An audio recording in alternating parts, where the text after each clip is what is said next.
It's time for Rabbi Minkowicz's weekly Torah lesson.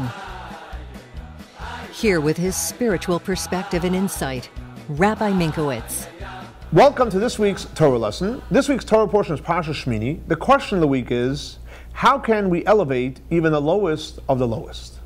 So in this week's Torah portion is Parsha Shemini, we have where the Torah is marked as where it's literally split right in the middle. It means you counted all the words in the Torah, and whatever the total words are, so in this week's Torah portion it says V'sira chatas dorash dorash, twice the same word, where Moshe Rabbeinu had an inquiry, two inquiries. So dorash is the last word of the first half, and the second dorash is the first word of the second half of the Torah. So the Torah is split based on words.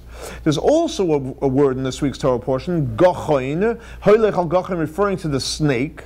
So the word snake is spelled gimel ches vav nun. The letter vav is literally, if you count letters, the vav is the middle letter. And it's actually interesting, the Talmud says that we're not sure whether vav is part of the first half, it's part of the second half, or it's actually the middle. And the reason is because the Torah is written with a lot of words that you pronounce one way, but it's written differently. There's words, vowels that are written, vowels which aren't written, so it's not exactly sure which side it's from, but it's irrelevant whether it's from the right or the left or it's in the middle, but definitely vav is considered the middle letter of the Torah. Now, interestingly, this vav that's in middle, so which word is it in? It's gochoin, referring to what? The snake that crawls on the floor. So one of the commentators, the Marsha, explains that the reason why the split is in a word and the word snake, because by putting the word vav in the word, and that's the split word, that breaks the power of the snake. Because we know the snake on a spiritual level is a very, very bad energy, and by putting the vav in the middle, that breaks it. So the question is, what idea, why specifically is the vav break it, why doesn't the word break it? So Rebbe explains like this, that when it comes to a word, so a word is put together of letters, and words have a meaning, make sense, it's a message, and so on and so forth. So it's limited, because it's limited to the message. Versus the letters of the Torah, all the 22 letters from Aleph till Tav, are actually, every single one of them are called Shemoi Shel HaKadosh Baruch Hu, the names of God. In other words, because a letter is a letter. If I asked you, what does this letter mean? It doesn't mean anything, it's just a letter. But because it's a letter, and it's the 22 letters of God, they are so powerful.